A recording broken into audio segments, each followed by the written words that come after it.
we met in the Chamber of the Senedd and we discussed and picked apart our life skills in the curriculum report. Yn yr adroddiad mae yna 13 argymhelliad ar gyfer be fedra ni wneud mwyn rhoi sgiliau bywyd yn y curriculum a rhoi addysg gorau i bobl ifanc. Our report focused on young people, their opinions on life skills, and adults and their opinion on life skills being taught in the curriculum. I think it's really important that we look at this because who can decide a young person's future better than a young person? And I think we all need a say, especially young people, in how our education goes. Mae Senedd Ieuenctid wedi cyhoeddi I adroddiad cyntaf ac mae e'n ffantastig, mae e'n adroddiad cynhwysfawr ac dwi'n just hapus fel Comisiynydd Plant I weld pobl ifanc ledled Cymru I gael y platfform I dweud I ddweud mewn ffordd sy'n profil uchaf fel hyn.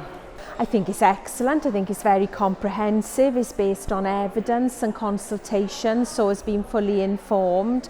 And I think it picks up all the really key issues that we know young people are concerned about, really, that we need to be more focused on giving them a wide-ranging education, the skills that they need for life. I was particularly pleased to see the emphasis on the emotional and mental health of children and young people because that is something that we've been working very hard to improve. So I'm really, really heartened and enthusiastic about it.